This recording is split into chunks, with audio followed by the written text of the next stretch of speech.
So welcome to another video NP education YouTube চ্যানেলে আপনাদের সকলকে স্বাগত জানাই। আজকে চলে এসেছি নতুন একটি ভিডিও নিয়ে আপনাদের সামনে। তো আশা করি বিষয়টি আপনারা বুঝতেই পেরেছেন বিষয়টি কি থাকতে চলেছে আজকে। হ্যাঁ, আজকে আমি আলোচনা করতে চলেছি ওয়েস্ট বেঙ্গল টেট পরীক্ষার যাবতীয় তথ্য, পরীক্ষা পদ্ধতি, নিয়োগ পদ্ধতি, পরীক্ষা কিভাবে হয়, কটা সাবজেক্ট থাকে, পুরো সিলেবাস এবং রিক্রুটমেন্ট প্রসিডিওর এই একটি ভিডিওতে আপনারা সকলে বুঝতে পারবেন।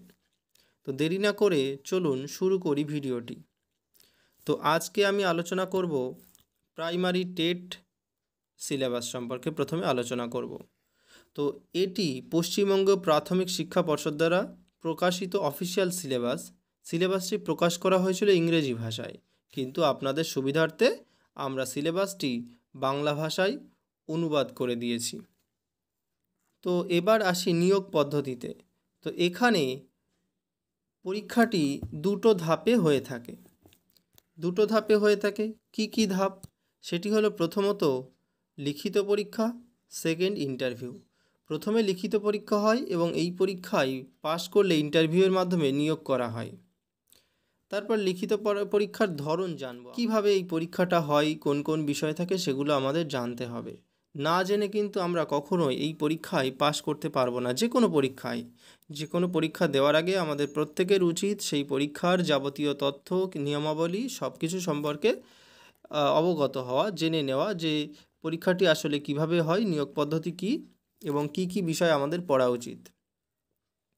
তো প্রথমে আমরা জেনে নেব বিষয়গুলি, তারপরে প্রশ্ন সংখ্যা আছে এখানে, আরও বিভিন্ন তথ্য এখানে আমরা পেয়ে যাব।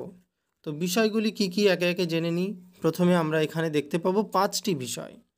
সেই বিষয়গুলি যথাক্রমে শিশু ও বিকাশ ও পেডাগজি, বাংলা, ইংরেজি, গণিত এবং পরিবেশ বিজ্ঞান। এখানে এই পাঁচটি সাবজেক্ট কিন্তু আমরা দেখতে পাবো। এই পরীক্ষায় বসতে গেলে আমাদের এই 5টি সাবজেক্ট অবশ্যই পড়তে হবে। তারপর আমরা দেখব এখানে প্রশ্ন সংখ্যা কটি থাকে। প্রত্যেকটি সাবজেক্ট থেকে আমরা 30টি করে কোশ্চেন দেখতে পাবো এবং সেই 30টি কোশ্চেনের ওয়েটেজ থাকবে 30 নম্বর করে।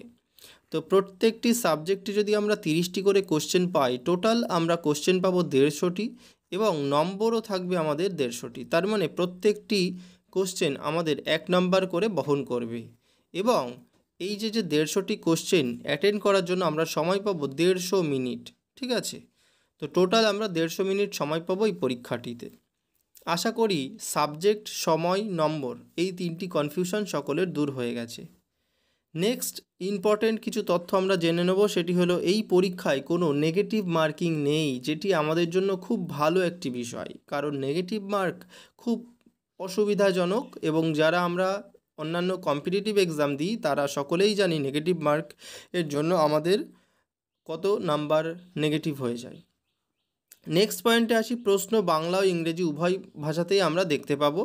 পরীক্ষার সময়সীমা 150 মিনিট অলরেডি বলে দিয়েছি। জেনারেল ক্যাটাগরির ক্ষেত্রে 60% মানে 150-র মধ্যে 90তে পাস, মানে 90 পেলে তোমরা পাস করবে। এখানে কোনো কাট অফ সিস্টেম নেই, এখানে পাস নাম্বার আছে। তোমরা এখানে 90 পেলে, জেনারেল যারা আছো 90 পেলে পাস করতে পারবে, মানে টেট সার্টিফিকেট পাবে। এবং যারা সংরক্ষিত শ্রেণীর মধ্যে পড়ে তাদেরকে পেতে হবে 55%, অর্থাৎ 150-র মধ্যে 83 বা 82 এরকম মার্কস পেলেই তোমরা পাস করে যাবে এবং টেট সার্টিফিকেট পাবে। ঠিক আছে, তো টেট সার্টিফিকেটের মেয়াদ কিন্তু লাইফ টাইম। এটা কিন্তু খুব ইম্পর্টেন্ট একটা বিষয়, তোমাদের অবশ্যই জানা উচিত। কারণ একবার আমরা যদি এই টেট পাস করে যেতে পারি তাহলে কিন্তু আমরা মানে কি বলবো, সারা জীবন এই টেট সার্টিফিকেটটি ব্যবহার করতে পারবো। ঠিক আছে, তো এই গেল আমাদের প্রথম স্টেপ, পরীক্ষা সম্পর্কে যাবতীয় তথ্য, যেগুলো আমরা পরীক্ষা পদ্ধতি জানলাম, বিষয় জানলাম, সময় জানলাম এবং কিছু ইম্পর্টেন্ট যে পয়েন্ট সেগুলো আমরা জেনে নিলাম, মানে পরীক্ষায় কি কি নিয়মাবলী থাকে সেগুলো জেনে নিলাম। তো পরীক্ষার সম্পর্কে বেসিক ধারণা আমাদের সকলের ক্লিয়ার হয়ে গেছে। নেক্সট আমাদের যেগুলো জানতে হবে সেটা হলো প্রত্যেকটি সাবজেক্ট পুঙ্খানুপুঙ্খভাবে আমাদের জানতে হবে, জানার প্রয়োজন আছে। কারণ যদি আমরা সেটা না জানি তাহলে কিন্তু পরীক্ষায় কিভাবে কি পড়বো সেগুলো আমরা বুঝতে পারবো না। কারণ হার্ড ওয়ার্কের সঙ্গে সঙ্গে যদি আমরা স্মার্ট ওয়ার্কটা করতে পারি তাহলে কিন্তু পরীক্ষায় পাশ করা খুব কষ্টদায়ক এবং সমস্যা হয়ে যাবে। তো সেক্ষেত্রে আমাদের অবশ্যই জানতে হবে কোন বিষয় থেকে কি কি চ্যাপ্টার পড়তে হবে আমাদের এবং কোন কোন জিনিসগুলো আমাদের পড়তে হবে, যেখান থেকে আমাদের টেট 2024 কেন প্রত্যেকটা টেটেই আমরা কার্যকরী হতে পারি বা পাস করতে পারি। তো প্রথমে যে সাবজেক্টটি আমাদের কাছে সবচেয়ে গুরুত্বপূর্ণ সেটি হয়ে যাবে শিশু বিকাশ ও পেডাগজি সিলেবাস। শিশু বিকাশ ও পেডাগজি সিলেবাস, ঠিক আছে। তো এখানে প্রথম চ্যাপ্টার হলো শিশুর বিকাশ। প্রথম চ্যাপ্টার শিশুর বিকাশ। তো এখানে বিকাশের ধারণা এবং নীতি, বৃদ্ধি, পরিপক্কতা, বৃদ্ধি এবং বিকাশের মধ্যে পার্থক্য, শেখার সাথে বিকাশের সম্পর্ক, এগুলো জানতে হবে। নেক্সট পয়েন্ট জানতে হবে আমাদের বংশগতি ও পরিবেশ উন্নয়নের কারণ হিসেবে। তারপরে সামাজিককরণ প্রক্রিয়া, সামাজিক বিশ্ব এবং শিশু, শিক্ষক, পিতামাতা, সহপাঠী।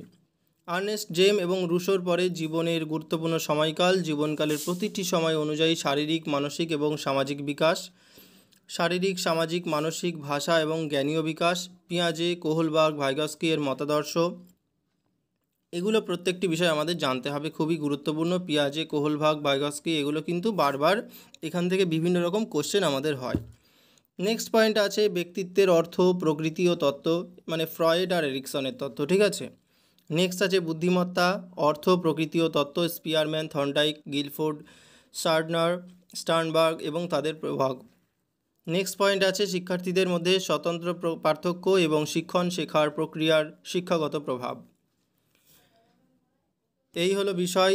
নেক্সট চ্যাপ্টার আমাদের আছে অন্তর্ভুক্তিমূলক শিক্ষার ধারণা এবং বিশেষ চাহিদা সম্পন্ন শিশুদের বোধ।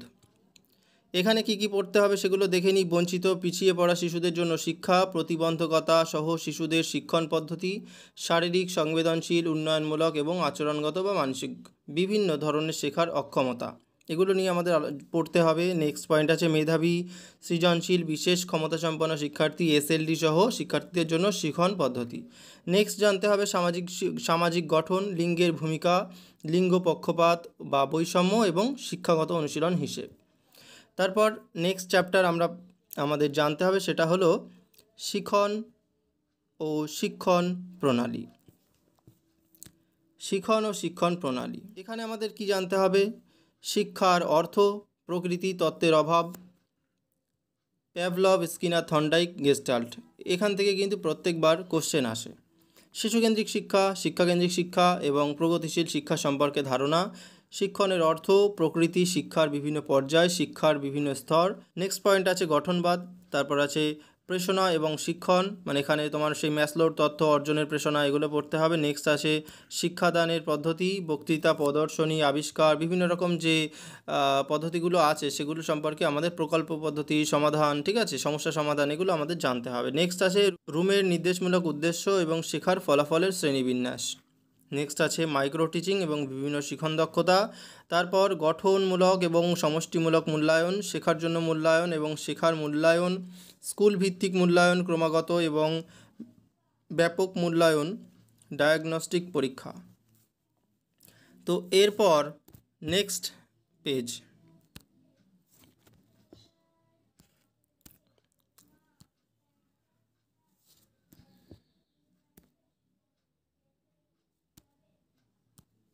নেক্সট পয়েন্টে আমরা পেয়ে যাব শিক্ষার্থীদের মূল্যায়নের জন্য উপযুক্ত প্রশ্ন প্রণয়ন, শেখার উন্নতি, সমালোচনামূলক শ্রেণীকক্ষে চিন্তা করা এবং শিক্ষার্থীর কৃতিত্বের মূল্যায়ন করা। তো এই ছিল আমাদের সিডিপি সিলেবাস, ঠিক আছে। তো এর মধ্যে থেকে কোনগুলো আরও বেশি গুরুত্বপূর্ণ, কোনগুলো আমাদের বেশি বেশি পড়তে হবে সেগুলো নিয়ে আমি পরবর্তীতে আলোচনা করব। এখন আমি সিলেবাস সম্পর্কে কোন কোন বিষয়গুলো তোমাদের সিলেবাসে আছে সেই সম্পর্কে একটা ব্রিফ বা একটা ধারণা আমি দেওয়ার চেষ্টা করছি, ঠিক আছে। তোমরা বুঝে যাবে এই ভিডিওটি দেখলে যে কি কি আসলে তোমাদের আছে।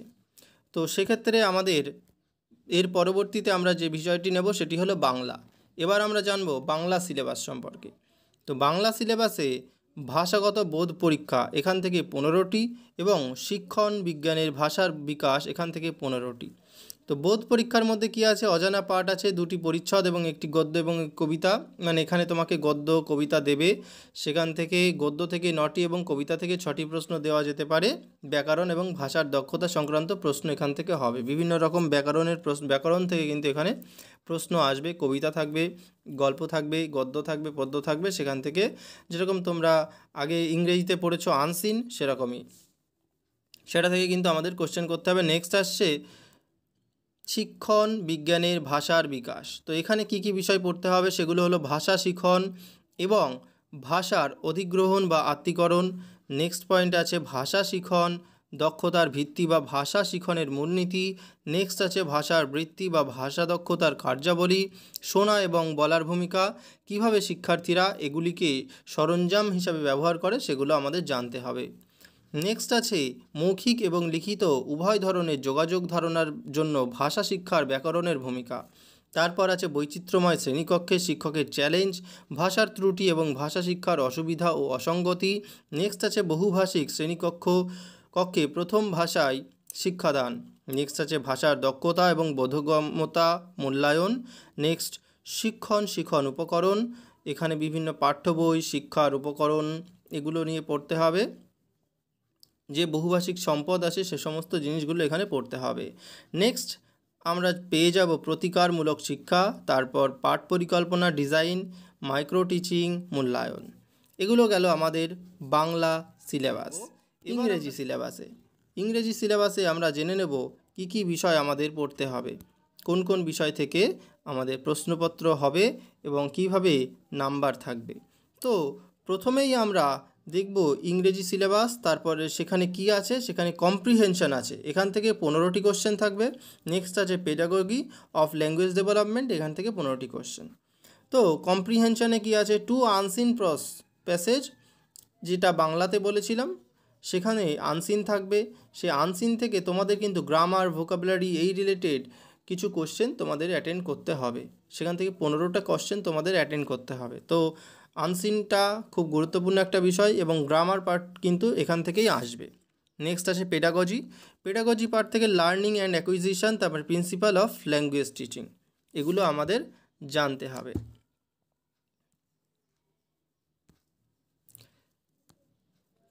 তারপর আরও কিছু বিষয় আছে যেগুলো আমাদের জানতে হবে, সেগুলো হলো role of listening and speaking, function of language and how children use it as a tool. Next, critical perspective on the role of grammar in learning a language for communicating ideas verbally and in written form. Next আছে challenges of teaching language in a diverse classroom, language difficulties, errors and disorders. Then আছে language skills, তারপর approaches, methods of and techniques of teaching English. Next আছে evaluation language, comprehension and proficiency.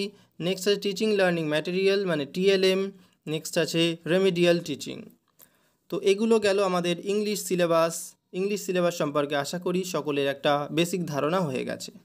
পরবর্তীতে যে ভিডিওটি আনবো সেখানে আমি বলে দেব কোন বিষয়গুলো তোমাদের বেশি বেশি করে পড়া উচিত এবং কোথা থেকে কটা করে কোশ্চেন আগে তোলা হয়েছে এবং ভবিষ্যতে তোলা হতে পারে।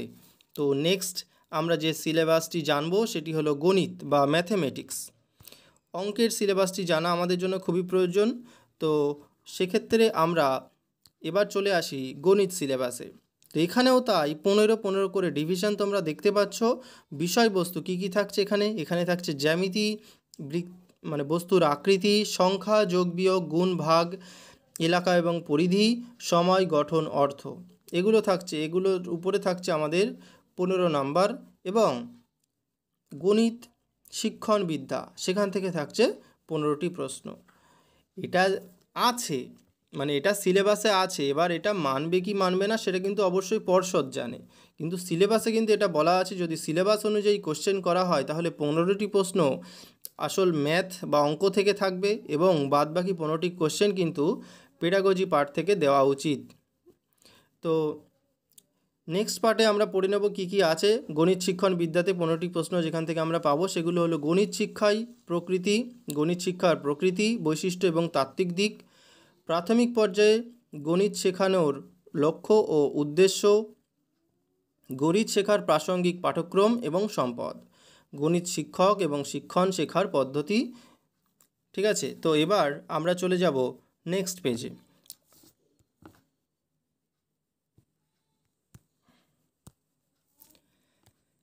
এখানে আছে শিক্ষাগত বিষয়বস্তুর জ্ঞান, গণিত শেখানোর পরিকল্পনা, গণিত শেখার মূল্যায়ন, গভীর ধারণার উপর ভিত্তি করে গাণিতিক সমস্যা প্রয়োগের উপর ভিত্তি করে শিক্ষণ ক্ষমতাকে ন্যায্যতা দিতে শিক্ষাগত সম্পর্কিত বা সমস্যা সম্পর্কিত বিষয়গুলো আমাদের পড়তে হবে। নেক্সট যে বিষয়টি সম্পর্কে আমরা জানব সেটি হলো পরিবেশ বিজ্ঞান সিলেবাস। তো সমস্ত বিষয়ে আমরা জানলাম, এবার বাকি আছে পরিবেশবিদ্যা। তো এবার আমরা জানব পরিবেশবিদ্যা সম্পর্কে। তো পরিবেশ বিজ্ঞান সিলেবাস জানতে গেলে এখানেও আমাদের সেই একই বিষয় 15টি করে কোশ্চেন ডিভিশন সিলেবাস অনুযায়ী আছে।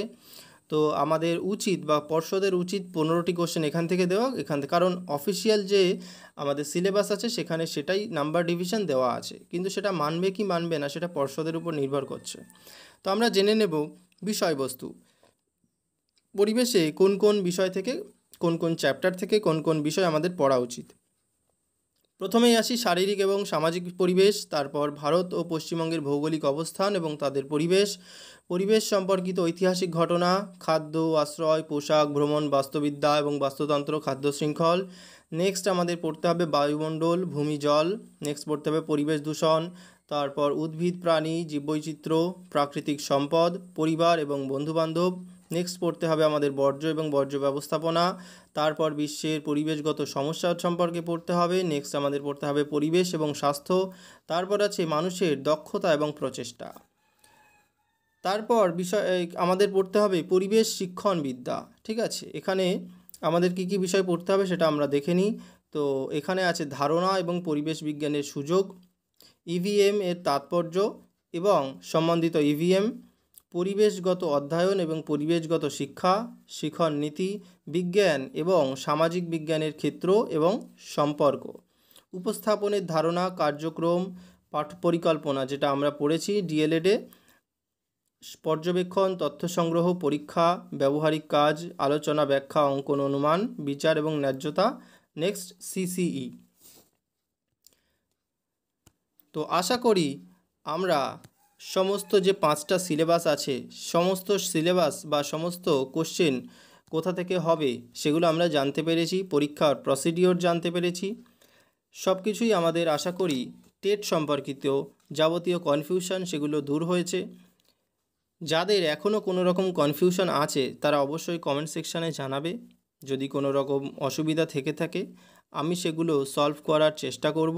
এছাড়াও এই পিডিএফটি সংগ্রহ করার জন্য অবশ্যই আমাদের টেলিগ্রাম এবং হোয়াটসঅ্যাপ গ্রুপে জয়েন হয়ে যেতে পারেন আপনারা। সেখানে আমরা টেট সম্পর্কিত, ডিএলএড সম্পর্কিত এবং সমস্ত রকম পরীক্ষা সংক্রান্ত আপডেট দিয়ে থাকি। এছাড়াও বিভিন্ন স্টাডি ম্যাটেরিয়ালস সেখানে আমরা ফ্রিতে প্রোভাইড করি এবং টেট প্রিপারেশনের যাবতীয় সাহায্য আমরা বিনামূল্যে সেখানে করে থাকি। তো সেখানে আপনারা জয়েন করতে পারেন, ডেসক্রিপশনে অবশ্যই লিঙ্কটি দিয়ে দেব। আর শেষ কথা, যদি ভিডিওটি পছন্দ হয়ে থাকে তবে অবশ্যই লাইক, শেয়ার, কমেন্ট করতে ভুলবেন না। বন্ধুদের মাঝে ভিডিওটি ছড়িয়ে দিন যাতে আপনাদের প্রত্যেকটি বন্ধুরাও ডাব্লিউবি টেট পরীক্ষায় উপকৃত হতে পারে, সিলেবাস সম্পর্কে, পরীক্ষা পদ্ধতি সম্পর্কে জানতে পারে। তো আজকে এ পর্যন্তই, দেখা হবে আবার পরবর্তী ভিডিওতে।